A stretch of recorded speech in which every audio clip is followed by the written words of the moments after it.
was perfect.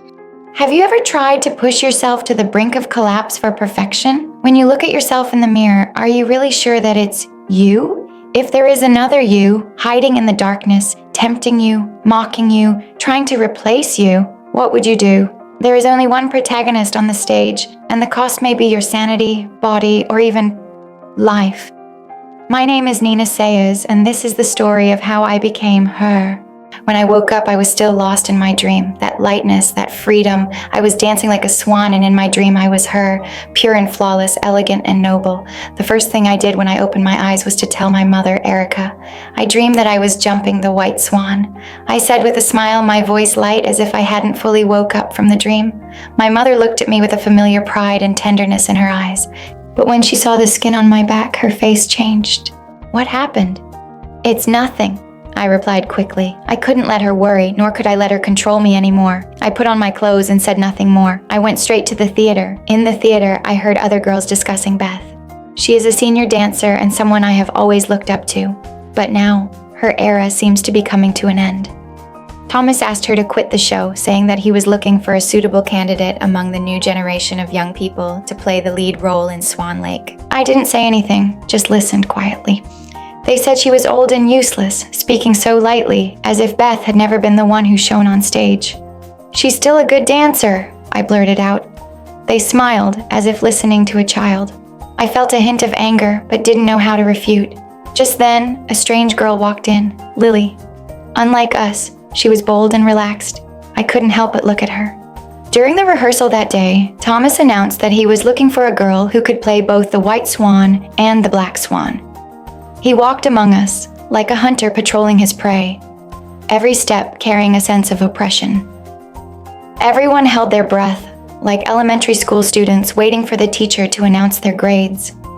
I stood there too, with my back straight and sweat soaking through my back, but I dared not move. His hand fell on someone else's shoulder again, and the gentle tap was like a nail, a hammer that set the tone. The person who was pointed out had to withdraw voluntarily in the subsequent performance. My heart was beating like a drum, my fingertips were cold, my eyes were fixed on his hand, but a voice kept repeating in my heart, "Don't point me, don't point me." Then he walked past me, didn't touch me. I was stunned for a moment, and my brain seemed to be stuck for a moment. But the next second, my heart unexpectedly, gently relaxed. I actually breathed a sigh of relief. I wasn't hit. That means I still have a chance. After the rehearsal, I saw Beth. She was having an emotional breakdown in the room, throwing things and yelling. She had just been notified to quit the performance. I stood at the door, silently watching her leave, and then walked in. Her room still has her scent. I sat down, picked up her slogan, and felt a strange excitement. Maybe now it's my turn. I will become the new Beth, maybe better and more perfect. On the day of the audition, I stood on stage full of hope. Thomas looked at me, and I felt his pickiness and expectation. I tried my best to dance the white swan dance, which is my strength. He was very satisfied. But when I started dancing the black swan, I felt my own restraint. I was imitating a darkness and desire that I did not understand, rather than feeling it. Then Lily barged in. I was distracted and lost my balance. "Enough, let's continue tomorrow," Thomas said.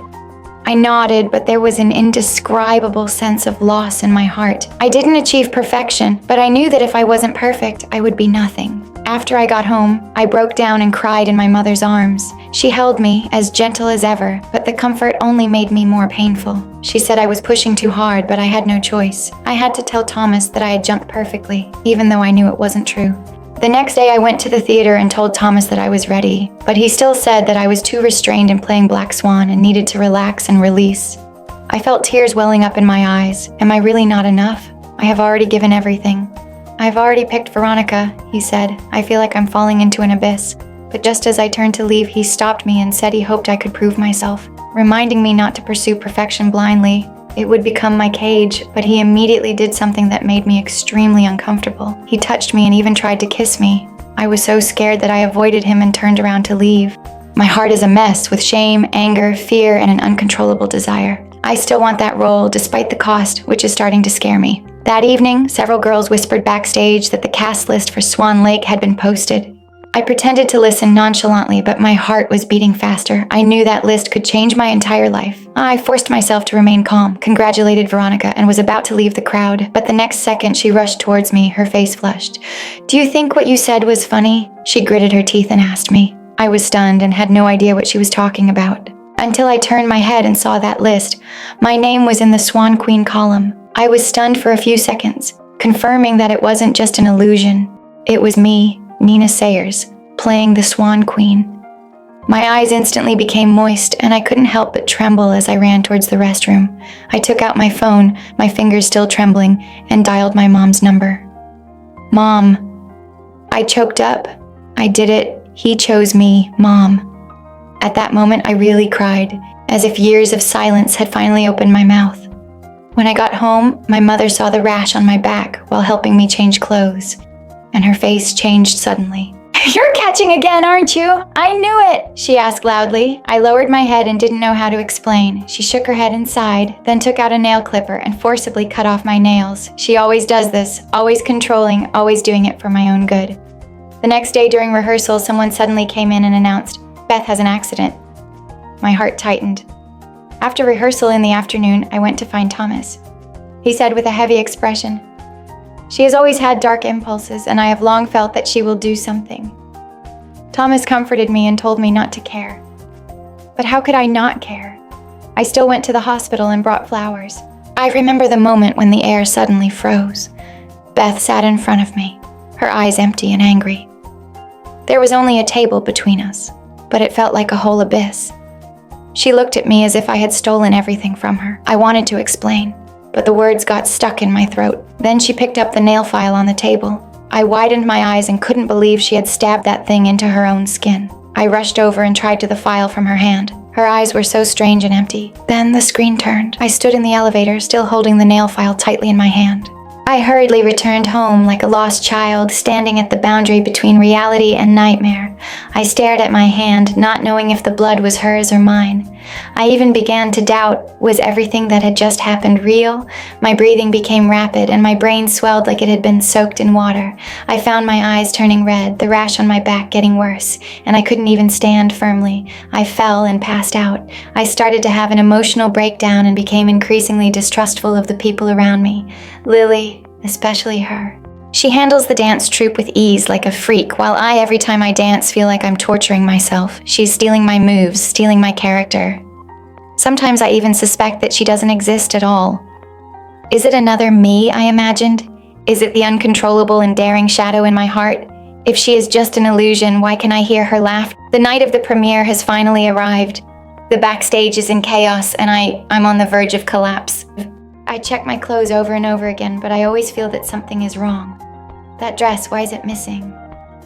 I look around, but I see Lily wearing the dance dress that belongs to me. She wants to go on stage. She wants to replace me. Go away. I lunged at her, my voice trembling and hysterical. Her body hit the mirror hard, and the glass shattered. Time froze at that moment. She fell down, her eyes empty, like a cruel painting. I stood still, trembling, frightened, but extremely clear-headed. I killed her. No, that's not right. She's not her. She's me. I hid her in that dark corner in my heart that I dared not look directly at. Then I walked towards the stage. The light shines on me like judgment and redemption. I danced the solo dance of Black Swan. My body was as light as a feather, but tears were swirling in my eyes. I was spinning between death and rebirth, struggling every second. I heard the audience holding their breath in silence, and their heartbeats seemed to resonate with mine. I closed my eyes and tell myself to let go. I completely released myself. At that moment, I was Black Swan, confident, charming, and dangerous. The audience boiled under my feet, and I heard thunderous applause. It was the first time they really saw me. I felt like my arms had grown swan-like wings. They loved me, and I did. I'm finally free. At the curtain call, I slowly stepped down from the stage. I smiled, but that smile was not familiar to me. She was proud, confident, and perfect. Someone knocked on the door. I was suddenly startled, and my body tensed up. Who is it? The door opened. It's Lily. She stood there smiling at me. I am proud of you, she said. You did it. I was stunned, staring at her blankly. Wasn't she dead? I felt a sharp pain in my chest. I lift my skirt. Was it just now? During rehearsal? Or from the beginning it was there? I looked down at the wound. Blood was still flowing.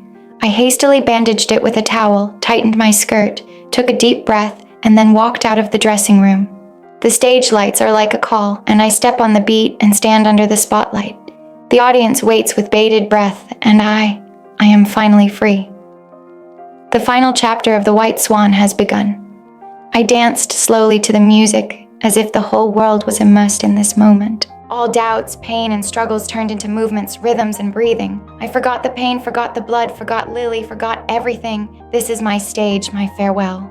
The last musical note of the music fell, and I fell into the posture of death, falling on the feather-soft floor, and the world fell silent. Then, applause erupted. Thunderous applause and cheers filled the sky, as if I were in heaven. Thomas ran over and whispered with a smile, "You did it, Na. Perfect. Stand up, princess." But I couldn't move. I could only smile at him. His face changed. I saw a flash of fear in his eyes. He lowered his head and found that I was bleeding. The crowd began to panic. Someone ran to call an ambulance, but I just closed my eyes and listened to the applause continuing. They were like waves enveloping me and gently taking me away from reality. I slightly raised the corners of my mouth and murmured, "Perfect. Finally, perfect."